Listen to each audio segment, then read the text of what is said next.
విజయం అంటే ఎలా ఉంటుంది? దానికేం కావాలి?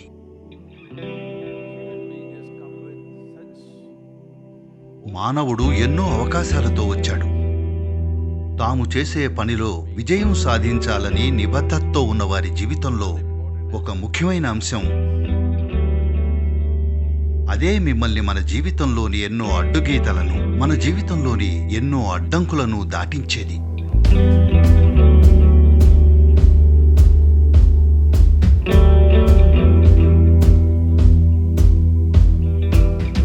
మీ స్కూల్లో ఇది జరిగింది, బహుశా ఆపై యూనివర్సిటీలో, ఆపై మీ పనిలో. ఇది ప్రజలకు జరుగుతోంది. బహుశా అందరికీ కాకపోవచ్చు, కానీ చాలా మందికి జరుగుతోంది. విజయం పట్ల వారి అంకితభావం బలహీనంగా ఉంటుంది. వాళ్ళు విజయం సాధించాలనుకుంటారు, 3 అడుగులు వేస్తారు. తర్వాత ఇక్కడో చిన్న ఆసక్తికరమైంది జరిగితే ఇటుపోతారు, అటుపోతారు, ఇంకెటో పోతారు. మరి నేనూ జీవించాలి కదా. వాళ్ల నిబద్ధత విజయం పట్ల బలహీనంగా ఉంటుంది. వాళ్ల చుట్టూ ఉన్న పరిస్థితులు ఏదో విధంగా, తెలుసుగా, పరిస్థితులు మీరు చేసే పనికి చాలా సులభంగా ఆటంకం కలిగిస్తాయి. ఇది చాలాసార్లు జరుగుతుంది అందరికీ. కానీ ఇలా జరిగినప్పుడు ప్రజలు విజయం పట్ల తమకున్న నిబద్ధతను బలహీనపరుచుకుంటారు. శారీరకంగా వాళ్ళు కొద్దిగా బలహీనంగా అనిపిస్తే వాళ్ళు విజయం పట్ల తమ నిబద్ధతను బలహీనపరుచుకుంటారు. వాళ్ల మనోభావాలు కొద్దిగా అటూ ఇటూ అయితే they will weaken their commitment to success. వాళ్ళు విజయం పట్ల తమ నిబద్ధతను బలహీనపరుచుకుంటారు. ఇది ఇప్పుడు చాలా ముఖ్యం. దీనికి ఎంత కాలం పట్టినా ఈ వైరస్ నుండి మీరు విజయవంతంగా బయటపడాలి అంటే మీరు బతికి ఉండాలి. అదో ముఖ్యమైన భాగం. మరి బతికి ఉండాలనే నిబద్ధత ఏమాత్రం తగ్గకూడదు. ఏది జరిగినా, మనకు ఎంతో ప్రియమైన వాళ్ళెవరైనా చనిపోతే మనం బతికి ఉండటం మరింత ముఖ్యం.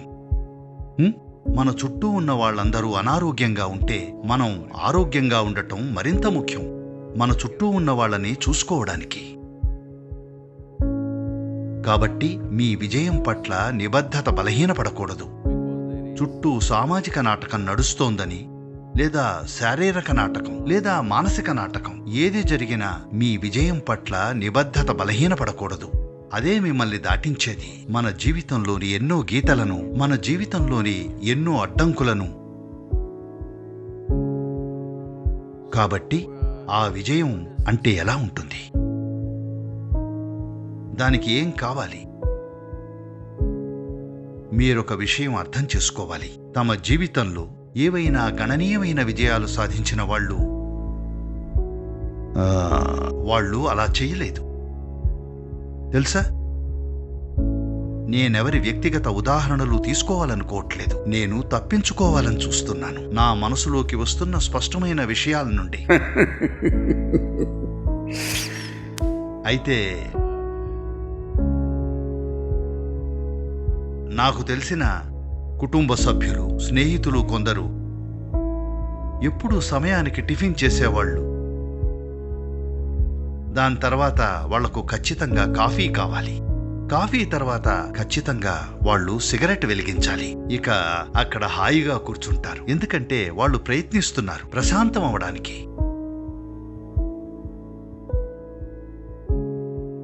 ఆ తర్వాత పనికి వెళ్తారు. సరిగ్గా భోజనం టైంకి ఇంటికొచ్చేస్తారు. భోజనం చేసి 1-2 గంటలు విశ్రాంతి తీసుకుంటారు, నిద్రపోతారు. తర్వాత సాయంత్రం ఓ టీ తాగి సిగరెట్ వెలిగించి ఆపై మళ్లీ పనికి వెళ్తారు. 8-8:30 కల్లా వాళ్ళు రాత్రి భోజనానికి ఇంటికొస్తారు. ఆ తరువాత బహుశా ఇతర విషయాలు, డ్రింక్, అది ఇది ఏవేవో. అయితే అదే వాళ్ళ ప్రాధాన్యం. పర్వాలేదు, నేను ఫిర్యాదు చేయట్లేదు, అలా ఉండకూడదని కాదు. కానీ సంగీతం, క్రీడలు, కళ, వ్యాపారం, ఆధ్యాత్మిక ప్రక్రియ, దేంట్లోనైనా సరే గొప్పగా విజయం సాధించిన వాళ్ళు, ఆ వ్యక్తులు, వాళ్ళు ఎప్పుడు తిన్నారో, ఎప్పుడు నిద్రపోయారో, ఎప్పుడు మధ్యాహ్నం విశ్రాంతి తీసుకున్నారో వాళ్లకే తెలీదు. నేను నా జీవితంలో అలాంటిది చూడలేదు.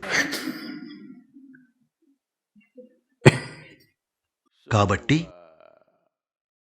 తాము చేసే పనిలో విజయం సాధించాలని నిబద్ధతతో ఉన్నవారి జీవితంలో ఒక ముఖ్యమైన అంశం,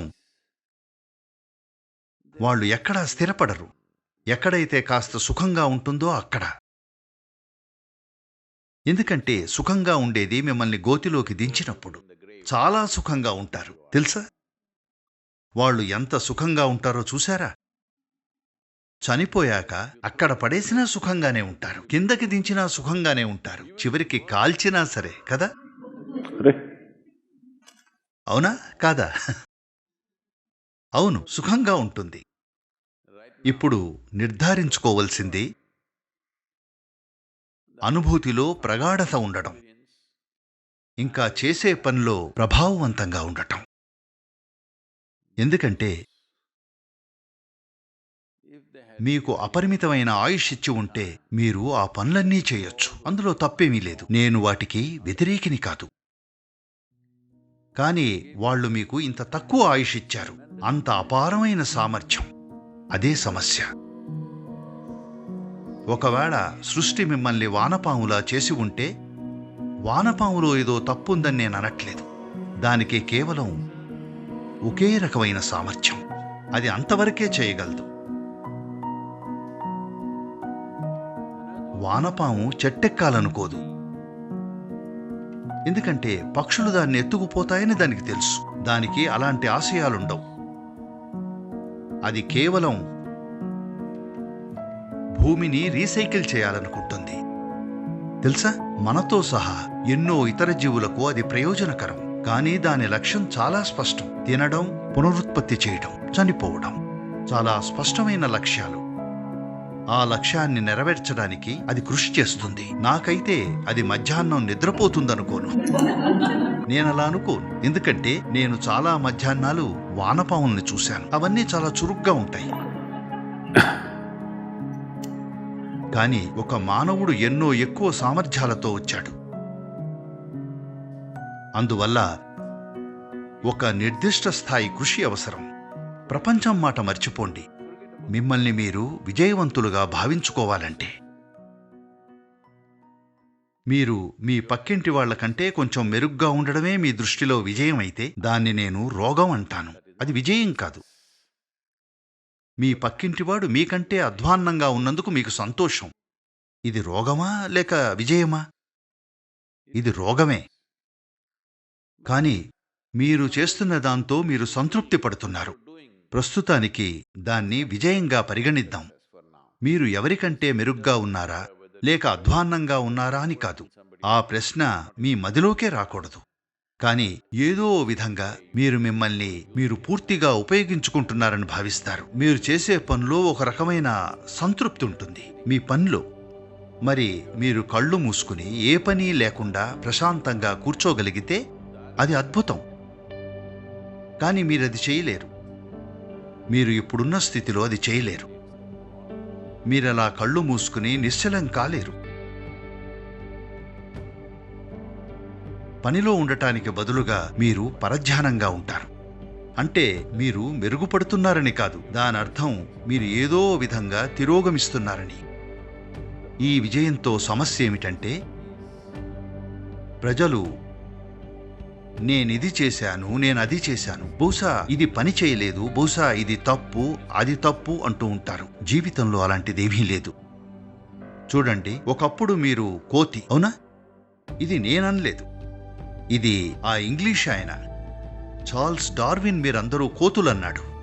ఒకప్పుడు మీరు కోతి, కొద్ది కాలం క్రితమే.